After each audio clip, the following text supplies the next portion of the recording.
ദൈവനാമത്തിന് മഹത്വം ഉണ്ടായിരിക്കട്ടെ. ഇന്ന് നൊയമ്പിൻ്റെ 27-ാം ദിവസം. നമുക്ക് ഒരുമിച്ച് 26 ദിവസവും നമുക്ക് ദൈവവചനം ധ്യാനിക്കുവാൻ ദൈവം അവസരം തന്നു. ഇന്ന് 27-ാം ദിവസം നമുക്ക് ദൈവവചനം ധ്യാനിക്കുവാൻ, ദൈവം കേൾക്കുവാനും ഒരവസരം തന്നതിനായി ദൈവത്തെ സ്തുതിക്കാം. ഇന്നത്തെ ദൈവവചന ധ്യാനത്തിനായി ഞാൻ എടുത്തിരിക്കുന്ന വേദഭാഗം മത്തായി എഴുതിയ സുവിശേഷം 21-ാം അധ്യായം 33 മുതൽ 42 വരെയുള്ള വാക്യങ്ങൾ. മത്തായി എഴുതിയ സുവിശേഷം 21, 33 മുതൽ 42 വരെ. അതിൽ 42-ാമത്തെ വാക്യമാണ് ഞാൻ എടുത്തു പറയാൻ ആഗ്രഹിക്കുന്നത്. വീട് പണിയുന്നവർ തള്ളിക്കളഞ്ഞ കല്ല് മൂലക്കല്ലായി തീർന്നിരിക്കുന്നു. ഇത് കർത്താവിനാൽ സംഭവിച്ച നമ്മുടെ ദൃഷ്ടിയിൽ ആശ്ചര്യവുമായിരിക്കുന്നു. ഒരു നിമിഷം പ്രാർത്ഥിക്കാം. കർത്താവെ, ഇന്നത്തെ വചനം ധ്യാനിക്കുന്ന കർത്താവെ, ഏറ്റവും അനുഗ്രഹമായി തീരുവാൻ സഹായിക്കണേ കർത്താവെ. ഇത് കേൾക്കുന്നതും വചനം പറയുന്നതുമായ അടിയനെ സ്പർശിക്കുവാൻ നീ സഹായിക്കണം കർത്താവെ. മറ്റുള്ളവരുടെ ജീവിതത്തിൽ കർത്താവെ ഏറ്റവും അനുഗ്രഹമായി തീരുവാൻ ഇന്ന് നോമ്പ് കാലം കൊണ്ട് കർത്താവെ എന്നെ സഹായിക്കണമേ. ഞങ്ങൾ ഓരോരുത്തരെയും സഹായിക്കണേ കർത്താവെ. ഒരു നല്ല തീരുമാനം ഈ നോമ്പ് കാലത്ത് എടുക്കുവാൻ ഞങ്ങളെ സഹായിക്കണമേ. പുതിയൊരു ജീവിതം നീ തരണമേ കർത്താവെ. എല്ലാം വേദനേശ്വര നാമത്തിൽ തന്നെ ആമേൻ. ഈ ഒരു ചെറിയൊരു വാക്യത്തിൽ നിന്ന് ഈ ഒരു അധ്യായം എന്ന് പറയുന്നത് ഒരു ഉപമയാണ്. അതായത് ഒരു തോട്ടം, ആ തോട്ടത്തിൻ്റെ ഉടമകൾ ദൂരേക്ക് പോവുകയാണ്. കുടിയാന്മാരെ ഏൽപ്പിച്ചിട്ട് തോട്ടത്തിൽ നിന്ന് അല്ലെങ്കിൽ തോട്ടത്തിൽ അകലെ പോവാണ്. എന്നാൽ തോട്ടത്തിൻ്റെ അവസ്ഥ, അല്ലെങ്കിൽ തൻ്റെ ഫലം ശേഖരിക്കുവാൻ വേണ്ടി ദാസന്മാരെ ഈ തൻ്റെ ഉടമകൾ അയക്കുമ്പോൾ കുടിയാന്മാർ ഈ ദാസന്മാരെ കൊല്ലുകയാണ് ചെയ്യുന്നത്. അപ്പോൾ തൻ്റെ തോട്ടം ഏൽപ്പിച്ചിട്ട് പോട്ട കുടിയന്മാർ തൻ്റെ ഉടമകളെ അല്ലെങ്കിൽ ഉടമസ്ഥന്മാരെ അല്ലെങ്കിൽ തൻ്റെ മുകളിലുള്ളവരെ തൻ്റെ തോട്ടം അല്ലെങ്കിൽ അവരുടെ തോട്ടം ഈ കുടിയാന്മാരെ ഏൽപ്പിച്ചിട്ട് പോയതാണ്. എന്നാൽ ഇവരെന്ത് ചെയ്തു? അത് സ്വന്തമെന്ന് കരുതി അല്ലെങ്കിൽ സ്വന്തം ആക്കി തൻ്റെ കൈ വെച്ച് ഇനിയും എൻ്റെയാണ് ഈ തോട്ടം സ്വന്തം, ഇനി എനിക്ക് എന്തും ഈ തോട്ടത്തിൽ ചെയ്യാം, ഇതിൻ്റെ ഉടമകളെ കൊന്നുകളയാം എന്നുള്ള രീതിയിൽ, അല്ലെങ്കിൽ ഈ ഉടമകൾ ഇനിയും ഇതിന് അവകാശിയല്ല, അതുകൊണ്ട് തന്നെ ഉടമകൾ അയക്കുന്ന ദാസന്മാരെ എല്ലാം ഈ കുടിയാന്മാർ കൊല്ലുകയാണ് ചെയ്യുന്നത്. അപ്പം ഇത് നമ്മുടെ ജീവിതമായിട്ട് എങ്ങനെ കണക്ട് ചെയ്യാമെന്ന് നമുക്ക് ഒന്ന് ചെറിയ രീതിയിൽ ചിന്തിക്കാം.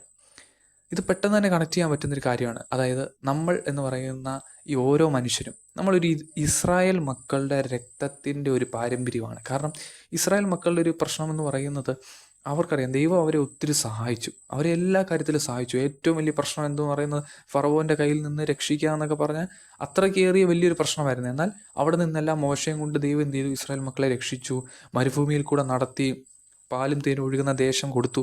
എന്നാൽ ഈ വരുന്ന വഴിയിൽ നമുക്കറിയാം ഒരു ചെറിയൊരു എന്താ പറയുക, അവരുടെ ജീവിതത്തിൽ പ്രശ്നം വന്നപ്പോൾ, അതായത് തനിക്ക് വെള്ളവും ഭക്ഷണവും അല്ലെങ്കിൽ ദാഹിക്കുന്നു, അല്ലെങ്കിൽ ഭക്ഷിക്കുന്നു, അല്ലെങ്കിൽ ഭക്ഷണം വേണം, അല്ലെങ്കിൽ എന്തോ ആഹാരം വേണം, അല്ലെങ്കിൽ വിശന്നപ്പോൾ ഒരു നിമിഷം ഇവർ ദൈവത്തെ തള്ളി പറയുന്നതായിട്ട് നമ്മൾ കാണാൻ സാധിക്കുന്നുണ്ട്. അവിടെ പെറുപെറുത്തു എന്നാണ് പറയുന്നത്. അതേ ഒരു രക്തമാണ് നമുക്കും നമ്മുടെ ഓരോ മനുഷ്യർക്കും. അതായത് നമ്മുടെ ജീവിതത്തിൽ പ്രശ്നങ്ങൾ വരും, അല്ലെങ്കിൽ നല്ല കാര്യങ്ങൾ മാത്രം വരണം, അല്ലെങ്കിൽ നല്ല കാര്യങ്ങളെ സംഭവിക്കാവോ എൻ്റെ ജീവിതത്തിൽ എന്ന് പറയുവാൻ നമുക്ക് ഒരിക്കലും സാധിക്കും. നമുക്കറിയാം പ്രശ്നങ്ങളും എല്ലാം വരുന്ന ഒരു ജീവിതമാണ് മനുഷ്യൻ്റേത്. എന്നാൽ ആ സമയത്ത് കർത്താവിൻ്റെ ഒപ്പം നീ നിൽക്കുന്നുണ്ടോ എന്നുള്ള ചോദ്യത്തിനാണ് ഏറ്റവും പ്രസക്തി എന്ന് പറയുന്നത്. പലപ്പോഴും അത് നമ്മുടെ ജീവിതത്തിൽ പറ്റുന്നില്ല എന്നുള്ളതാണ് ഏറ്റവും വാസ്തവം എന്ന് പറയുന്നത്.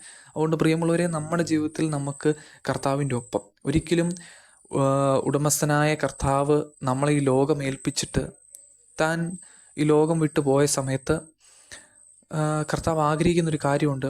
നമ്മൾ ഓരോരുത്തരും ഈ ലോകത്തെ നശിക്കാതെ അല്ലെങ്കിൽ നശിപ്പിക്കാതെ ഈ ലോകത്തിനെ എല്ലാവരെയും ഒരുപോലെ സ്നേഹത്തോടെ കരുതി ജീവിക്കണം എന്നുള്ളതാണ് ദൈവത്തിൻ്റെ ആഗ്രഹം എന്ന് പറയുന്നത്. എന്നാൽ നമ്മൾ എത്രമാത്രം ചെയ്യുന്നു എന്നുള്ളത് നമ്മൾ ആലോചിക്കേണ്ട ഒരു കാര്യമാണ്. കർത്താവ് തീർച്ചയായിട്ടും നമ്മൾ ഈ ലോകത്തിലേക്ക് അയച്ചത് ഒരു വെളിച്ചമായി തീരുവാണ്. നമുക്കറിയാം നമ്മുടെ മർത്തോമ സഭയിലെ സുവിശേഷ പ്രസംഗ സംഘത്തിൻ്റെ ഒരു മോട്ടോ എന്ന് പറയുന്നത് തന്നെ എന്താണ്? ഓരോ മർത്തോമക്കാരനും ഒരു സുവിശേഷകൻ. അപ്പോൾ ഓരോ സുവിശേഷകൻ എന്ന് പറയുമ്പോൾ ഓരോ ഈ ഭൂമിയുടെ സംരക്ഷകരാണ്, അല്ലേ? നമ്മുടെ കർത്താവിൻ്റെ ഓരോ ശിഷ്യന്മാരും ഓരോ നമ്മുടെ ഭൂമിയുടെ സംരക്ഷകരായിരുന്നു അവർ. വചനം കൊണ്ട് നമ്മളെ സംരക്ഷിച്ചു, അല്ലേ? മോശമായ പാതയെ നടന്ന ഓരോരുത്തരെയും നല്ല പാതയെ കൊണ്ടുവന്ന് പുതിയ ജീവിതം കാട്ടിക്കൊടുത്തവരാണ്. അപ്പോൾ അതുപോലെ കർത്താവെ, എന്നെ നീ ഒരു പുതിയ വഴി കാട്ടിത്തരണമേ കർത്താവെ. നീ ഏൽപ്പിച്ചിട്ട് പോയ ഭൂമി, അല്ലെങ്കിൽ നീ എനിക്ക് ഏൽപ്പിച്ചിട്ട് പോയ കാര്യങ്ങൾ, അല്ലെങ്കിൽ നിൻ്റെ അടുത്ത് ഞാൻ ഒരു സമ്മതിച്ച, അല്ലെങ്കിൽ നിൻ്റെ അടുത്ത് ഞാൻ സത്യം ചെയ്ത ചില കാര്യങ്ങൾ കർത്താവെ എനിക്ക് നിറവേറ്റാൻ സാധിക്കുന്നില്ല. കർത്താവെ, എന്നെ കൊണ്ട് നീ അത് നിറവേറ്റിപ്പിക്കണേ കർത്താവെ എന്ന് നമുക്ക് ദൈവത്തോട് പ്രാർത്ഥിക്കാം. ഇന്ന് ചെറിയൊരു ചിന്തയാണ് ഞാൻ പങ്കുവയ്ക്കാൻ ആഗ്രഹിച്ചത്. കർത്താവെ, എത്രമാത്രം മനുഷ്യർ, അല്ലെങ്കിൽ കർത്താവെ എത്രമാത്രം ഞങ്ങൾ ഓരോരുത്തരും നിന്നോട് അടുക്കുന്നു, അല്ലെങ്കിൽ നീയുമായിട്ട് അടുത്താണ് ഇരിക്കുന്നത് എന്നുള്ളതിൻ്റെ ഒരു ചിന്തയാണ് ചെറുതായിട്ട് ഞാൻ പങ്കുവയ്ക്കാൻ ആഗ്രഹിച്ചത്. മനുഷ്യർ എത്രമാത്രം ദൈവത്തിൽ നിന്ന് ഇന്ന് അകന്നു എന്നുള്ളതിൻ്റെ ഒരു ഉപമയായിരുന്നു നമ്മൾ ഇന്ന് ചിന്തിച്ചത്. ഈ ഒരു വചനത്താൽ നിങ്ങൾ ഓരോരുത്തരെയും ദൈവം അനുഗ്രഹിക്കട്ടെ. എല്ലാവർക്കും ക്രിസ്തുവിൻ്റെ ധാരാളം അനുഗ്രഹങ്ങൾ ഉണ്ടാവട്ടെ.